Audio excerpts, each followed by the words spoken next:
राधानगरी येथील पाटपन्हाळा अभयारण्य क्षेत्रात शेकडो झाडांची अवैध तोड। राधानगरी तालुक्यातील पाटपन्हाळा येथे मोठ्या प्रमाणात अवैध वृक्षतोड करून लाकूड चोरी केल्याचा प्रकार उघडकीस आलाय।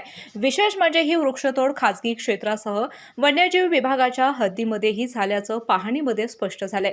याबाबत जमिनीचे सहहिस्सेदार धोंडीराम बोडके, द्याऊ बोडके, बजू बोडके व विठू बोडके यांनी सह्याद्री व्याघ्र राखीवचे क्षेत्र संचालक तुषार चव्हाण यांच्याकडे लेखी तक्रार केली होती। त्यांच्या आदेशानुसार वन्यजीव विभागाने घटनास्थळी पाहणी केली। या पाहणीमध्ये राधानगरी अभयारण्य क्षेत्रातील पाटपन्हाळा गावच्या हद्दीत शेकडो झाडांची विनापरवाना तोड झाल्याचं समोर आले। यामध्ये ऑस्ट्रेलियन बाबूळ, निलगिरी तसेच इतर विविध प्रजातींच्या झाडांची मोठ्या प्रमाणात कत्तल करण्यात आली आहे। याशिवाय वन विभागाच्या राखीव क्षेत्रातील सुमारे 20 ते 25 ऐन व किंजळ जातीची झाडेही तोडून नेण्यात आल्याचे निदर्शनास आले आहे।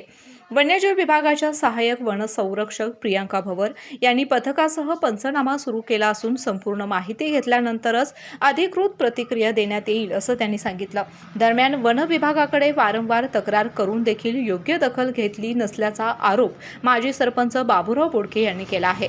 पाटपन्हाळा परिसर इको सेन्सिटिव्ह झोनमध्ये असतानाही मोठ्या प्रमाणात वृक्षतोड व लाकूड वाहतूक सुरू असल्याबद्दल त्यांनी संताप व्यक्त केला। फराळे येथील वन विभागाच्या नाक्यावरूनही विनापरवाना वाहतूक होत असल्याचा आरोप त्यांनी केला आहे।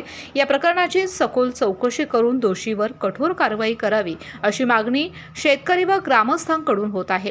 आणि आम्ही इथे राधानगरी ऑफिसला तक्रारी दिल्या, तोंडी सांगितलं तरी सुद्धा त्याच्यावर काही कारवाई झाली नसल्यामुळे कोल्हापूर मुख्य वन संरक्षकांना एक अर्ज दिल्यानंतर त्याची चौकशीसाठी सब डेपो मॅडम इथं आल्या होत्या, पण त्यांनी सुद्धा त्याची काय म्हणावी अशी दखल घेतली असं वाटत नाही। फॉरवर्ड हद्दीतली बरीचशी झाडं तुटलेली आहेत।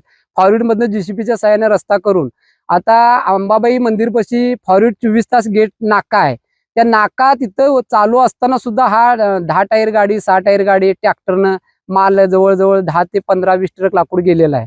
आणि आम्ही वारंवार तक्रार शेतकरी करतोय तरी सुद्धा आम्हाला अजून न्याय मिळाला नाही। तेव्हा याची गंभीर दखल मीडियानं घेऊन किंवा त्या वरिष्ठ जे कोण अधिकारी याच्यात सामील आहेत त्यांच्यावर रीतशीर कारवाई करावी।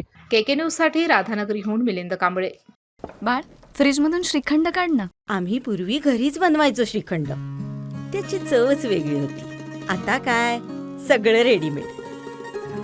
आजी, हे श्रीखंड खाऊन बघ। आज तुझ्या आईनं घरीच बनवलं की काय? हे आहे गोकुळचं श्रीखंड, अगदी जिभेवर रेंगाळणार। जिभेवरच नाही तर मनावरही रेंगाळणार। गोकुळ श्रीखंड, मनावर रेंगाळणार।